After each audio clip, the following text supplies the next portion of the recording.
நேற்று எபிசோட் பூராவே கமர்தனும் பார்வதியும் மாறி மாறி நல்லா தாக்கியிருப்பாங்க. முக்கியமாக கமர்தன் நிறைய பார்வதியை வச்சு செஞ்சுருப்பாரு, நிறைய சொல்லியிருப்பாரு. அவங்க ஒரு வில்லனிக்கான பர்சன் அப்படின்லாம் சொல்லி எபிசோட் முன்னாடி நிறைய சண்டை போட்டிருப்பாங்க. அரோரா பற்றி பேசுகிறேன்னா உனக்கு இருக்குன்னு சொல்லியிருப்பாங்க. இவ பெரிய இவ அப்படின்னு சொல்லியிருப்பாரு.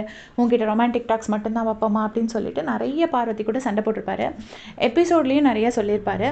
அது முடிஞ்சு பார்வதியும் வந்துட்டு அந்த ஒரு பாடி லாங்குவேஜ்லாம் வச்சு ஆமாம் இவங்க பெரிய இவங்க சாமிங் லவர் பாயில் நாங்கள் இவங்க பின்னாடி போனோம் அப்படின்னு சொல்லிட்டு சண்டைலாம் போட்டிருந்தாங்க. ஆனால் கடைசியில் பார்த்தீங்கன்னா கமர்தன் வந்து மட்டும்தான் எவிக்ஷனில் இல்லை, நாமினேஷனில் இல்லை.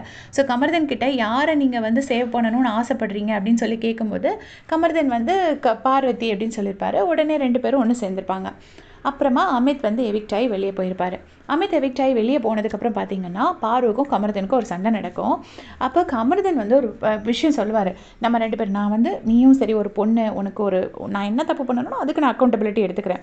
ஆனால் நீ கொடுத்த அந்த ஃபால்ஸ் அக்யூசேஷனுக்கு அதுதான் நான் ஒரு வாக்குமூலம் மாதிரி வாங்கிக்கிட்டேன் அப்படின்னு சொல்லிட்டு சொன்னார். அப்போ பார்வதி சொன்னாங்க, ஆமாம் நீ வாக்குமூலம் தான் வாங்கினேன், எனக்கு அது நல்லாவே தெரிஞ்சுது. நான் ஒரு சில விஷயங்களை சொல்லாமல் இருக்கிறதே உனக்காக தாண்டா அப்படின்னு சொல்லிட்டு சொல்கிறாங்க.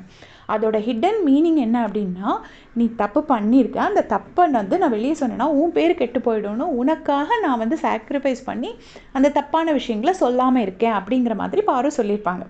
அதுக்கு வந்துட்டு கமர்தன் சொல்லியிருப்பாரு, அப்படியா அப்போ திரும்பவும் சண்டை தான் அப்படின்னு சொல்லிட்டு போயிட்டு திருப்பி 2 பேருக்கும் பயங்கரமான ஒரு சண்டை நடக்கும். கமர்தன் இனிமேல் பேசாத அப்படிங்கிற மாதிரி போயிருப்பாரு.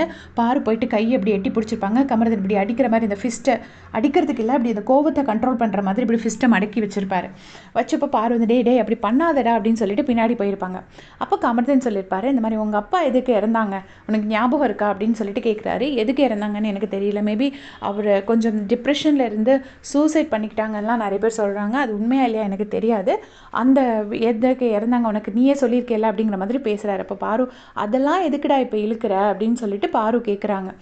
அந்த டைமில் கானா வினோத் வந்து கமர்தனை வந்து அப்படியே தடுத்து போ தனியாக போன்னு நிஜமாக ஒரு பெஸ்ட்டு ஃப்ரெண்டு பண்ணுற வேலையை அவர் பண்ணியிருக்காரு. ஏன்னா கமர்தன் அந்த இடத்துல இருந்தால் தேவையில்லாத சண்டை வரும், தேவையில்லாத பிரச்சனை வரும். அந்த பிரச்சனையை அவாய்ட் பண்ணுறதுக்காக அவரை பிடிச்சி அந்த பக்கம் தள்ளி விட்டுட்டாரு.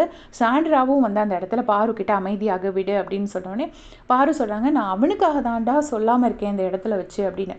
அப்போது சாண்ட்ரா சொல்கிறாங்க, நீ இந்த இடத்துல வச்சு பழகிருக்கீங்கன்னா நீங்கள் ஆன்சர் பண்ணி தான் ஆகணும் அப்படின்னு சொல்கிறாங்க. அந்த விஷயத்தில் உண்மையிலேயே நான் வந்து சாண்ட்ராவை அப்ரிஷியேட் பண்ணுவேன். 2 பேரையும் கெடுத்து விடணும், அவங்க 2 பேர் நாசமாகணும்னு அவங்க அந்த மாதிரி எந்த ஈவில் பிளானும் போடலை. அவங்க ஜெனினாவே அந்த இடத்துல அட்வைஸ் பண்ணுறாங்க பாருக்கும் கமர்தனுக்கும். வினோத்தும் அந்த இடத்துல தனியாக போயிட்டு இல்லைன்னா கமர்தன் வந்து டப்புன்னு ஒரு கோவப்படுற ஒரு ஆள் தேவையில்லாத அந்த இடத்துல ஒரு பிரச்சனையை அவாய்ட் பண்ணுறதுக்காக தனியாக கொண்டு போய் விட்டுட்டாரு. ஸோ இந்த அட்வைஸை இப்படியே ஃபாலோ பண்ணிட்டு இருப்பாங்க. அவங்க ஸ்டார்டிங்கில் சண்டை போடும்போதே நான் வந்து ஏன் வீடியோ போடலைன்னா கண்டிப்பாக எபிசோட் முடியறதுக்கு முன்னாடி சேர்ந்துருவாங்கன்னு தெரியும். அதனால தான் நான் கொஞ்சம் டைம் கொடுத்தேன். அதே மாதிரி சேர்ந்துட்டாங்க. சரி சேர்ந்துட்டாங்கன்னு நினைக்கிறதுக்குள்ளே திருப்பி சண்டை போட்டாங்க. எப்படி இப்போ இந்நேரத்துக்கு சேர்ந்துருப்பாங்க. இருந்தாலும் ஒரு பப்ளிக் ஷோவில் எதை பற்றி பேசணும் எதை பற்றி பேசக்கூடாதுன்னு கொஞ்சம் கமர்தன் பார்த்து தான் வார்த்தை விடணும். இதை பற்றி உங்களுடைய கமெண்ட் சொல்லுங்கள். தேங்க்ஸ் ஃபார் வாட்சிங்.